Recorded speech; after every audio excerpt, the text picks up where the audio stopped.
Nasa mahigit 7 bilyong pisong halaga ng bigas ang nasasayang kada taon ayon po yan sa isang pag-aaral. Kaya panawagan ng gobyerno maging responsable.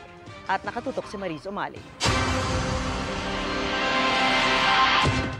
Ganito raw karami ang kaning natitira ng mga customer at itinatapon na lang sa basurahan araw-araw sa karinderyang ito. Nangihinayang din.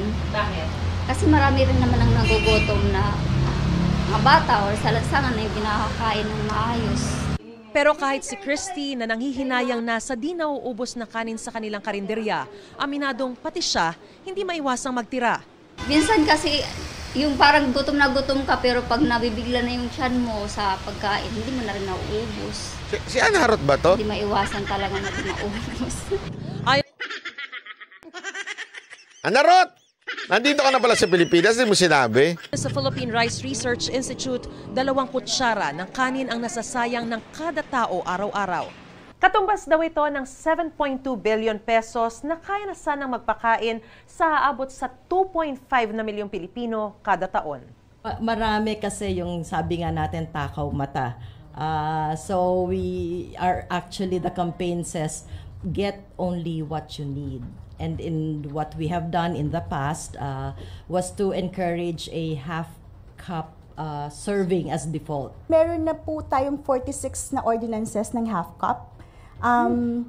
Meron din po tayong proposed Senate bill before by President BBM, nung senator pa siya, na half-cup of rice. Hindi lang siya na naipasa as batas. Kasi alam nyo, kaya nakakatuwa sa Japan, isa yan sa hindi mo na kasi sila kailangan puwersahin. Pero sa kanila kasi may prinsipyo sa kanila dyan, kailangan talagang ubusin ng pagkain. Lalong-lalo na kanin. Alam nyo kung bakit? It's a disrespect to their farmers. Ganun sila. Kaya talagang, ganun, ubus talaga, wala matitirang Ganun, katindi. Diba? Sana, sana, ganun din tayo mga Pilipino. Hindi na kailangan ng batas, di ba? Di ba? Para, alam mo yun, mag-save, ika nga. Kaya lang wala sa Pilipinas. Wala. Kailangan pa talaga ng batas. Hindi susunod ang Pilipino pag walang batas Pag hindi makukulong. Ganun na lang kaya dyan. Pag may natirang butil ng kanin kulong, kung ilang butil ng kanin, yun din ang taon ng kulong. Siguro ubus lahat ng kanin. Isipin mo, may batas tayo. Pag nabutil ng yun ang, sa pag na lang taon, araw na makukulong ka. Hindi, kaya nga tama ito sinasabi nila. Tama itong panuka. Ako sa tingin ko, tama itong panukala na to. Kasi katulad ko, katulad ko, half rice lang ako. Half caldero rice lang ako. Diba? Totoo, half rice lang po ako.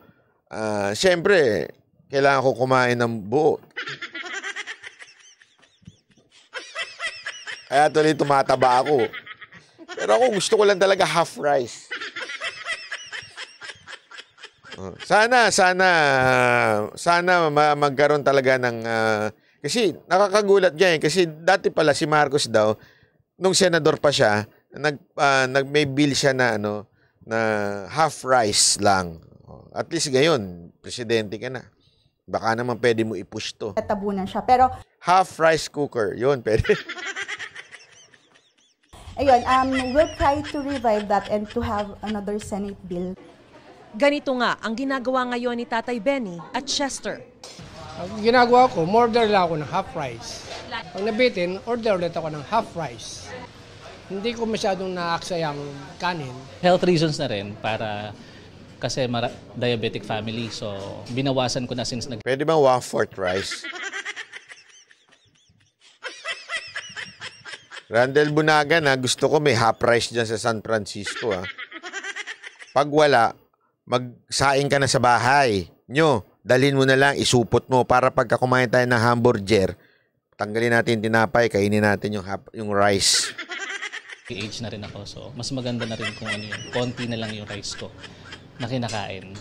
Ngayong Nobyembre, ipinagdiriwang ng bansa ang National Rice Awareness Month, alinsunod sa Presidential Proclamation Chinese food gusto mo. Ayoko, pro-American ako. For 1 month, pro-America muna ako. 524 para makamit ang rice self-sufficiency at matugunan ang kahirapan at malnutrisyon. Kaya hinihimok ang lahat na maging responsible o huwag magsayang ng kanin at tangkilikin lang din ang kaning sariling atin. Sana ipusto ng mga senador, yung half rice. Maganda to. At least makapagtipid at saka alam mo kasi tayo mga Pilipino, medyo nasosobrahan tayo sa rice.